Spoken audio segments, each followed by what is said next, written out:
Would you like to play? Come on. It's easy. 52 cards, neatly arranged by suit and rank. Alone, their value is little more than the number or face with which each is stamped. But let them dance on green felt. Let them be touched by hands that know how to coax the connections, by a mind that can choreograph perfection from the devilish swirl of infinite possibility. And suddenly, 52 separate soldiers become an unforgiving army of kings and queens, deuces and jacks, aces and nines. Then their value is measured in treasure, in hopes and hardship, in wasted lives, in broken men. Come on. It's easy. Let's play.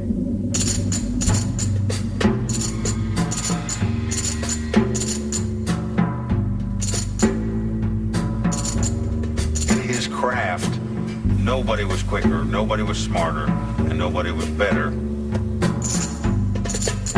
He thought quick on his feet, he was light years ahead of the other players, and people feared him.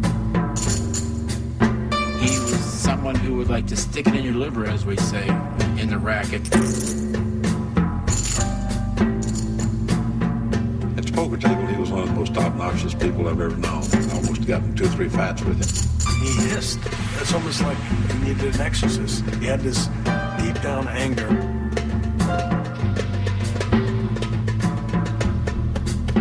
Away from gambling, he was totally a different person. He was the most gentle, caring. He just had the biggest heart. He was generous to a fault. Money just sifted through his fingertips just like sand through a timer.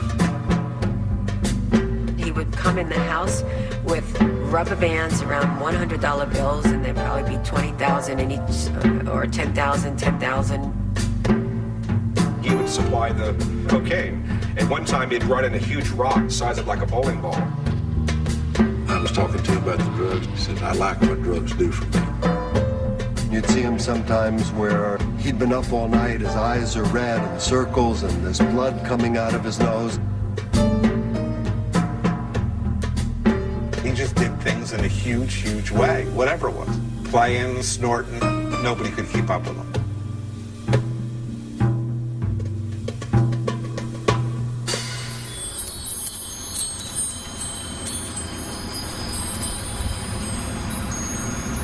The Mondale pine is a remarkable tree.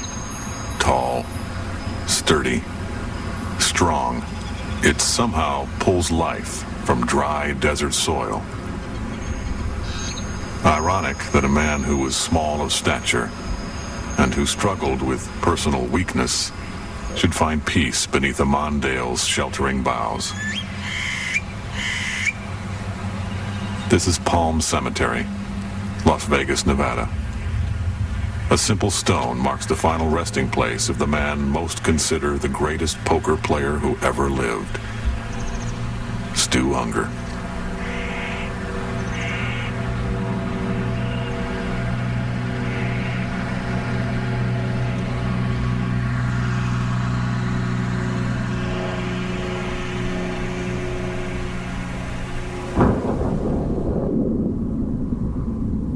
I don't think I'm gonna reach 65. Because I put a lot of wear and tear on myself. You know, what I do is only bad to myself. I'm very good to other people, you know what I mean? I believe in heaven and hell, and I'm very scared of being damned. I pray, yeah, but it seems I only really praise when I almost feel like I'm dying, you know what I mean?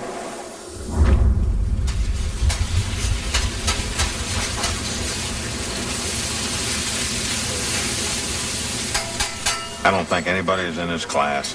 When you look at the number of major championships that this guy won in his career, it's mind-boggling. Back in the 80s, there were 2 events. There was Benion's World Series of Poker. There was Amarillo Slim Super Bowl of Poker. They all played them. Well, there's only one guy in the world who's ever won the main event at both the World Series and in the Super Bowl of poker, and that was Stu Ungar, and he won them 3 times each. Only 45 when a cleaning lady found him dead in a cheap motel not far from the Vegas Strip. Well, I'm amazed that he lived as long as he did, looking back on it now, as big a cocaine user as he was in his day. Just 5'4", 110 pounds on a good day.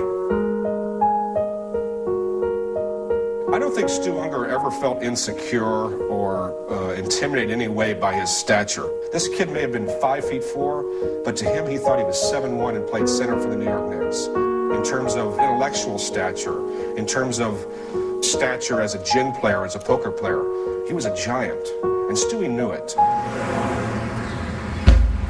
Ungar is the only person to win the World Series of Poker and the Super Bowl of Poker 3 times each. A bookmaker's son from New York's Lower East Side, he reveled in the wise guy image. Stewie was younger than I was.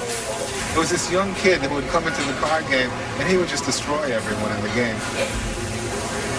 There was one particular game we were playing draw poker. When it came to bet, Stewie turned to us and said, "Oh, you have 4 to a flush, you have 2 pairs, probably middle pair, something like 8s and 9s," and it was 100% right. It got to the point where you'd wonder, are the cards marked or is someone tipping him off? And they weren't.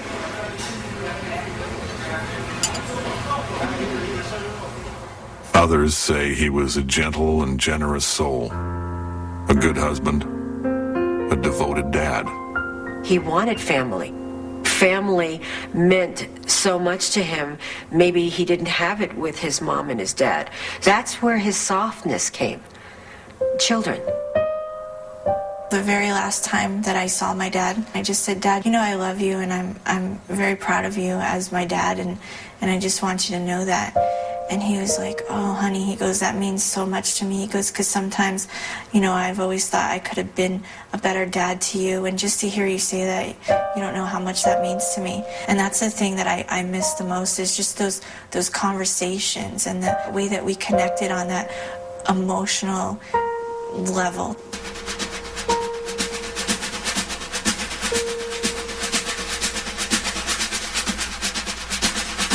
One thing that isn't argued is the fatal precision with which Ungar stalked the green felt of each and every card room he entered.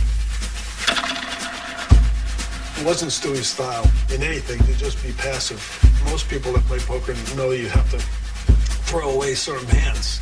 Well, Stewie made a living by playing every hand. He just seemed to put more money in when he had the best hand. Boy genius, the gambling savant, or just a troubled drug addict. He was the face of poker, and even in death, he's still the face of poker. People constantly want to hear about him and talk about him.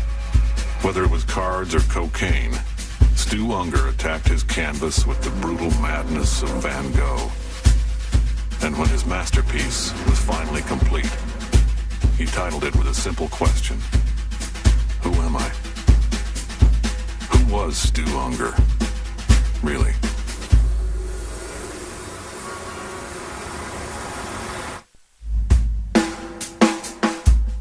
Some people approached me. They said, "We got a young kid in town that likes to play gin rummy. And I understand you play gin rummy, and we'd like to set up a game." So I said, "Sure, I'll play." They bring in this little kid. This looked like he might have weighed 90 pounds. And he was so young, it was unbelievable. I mean, I couldn't believe that's the guy I was going to be playing. He was so small, we set the table up, and they put a Coca-Cola crate in his chair, and he had to sit on the Coca-Cola crate in order to be big enough to get up to the table. And naturally, he beat me out of 40,000. That was my first introduction to Stu Ungar.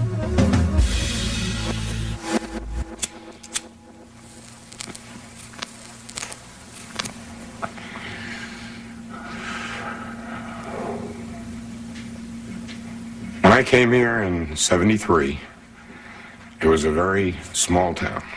Good old boy network. Small group of people who basically ran the whole town. Everybody knew everybody.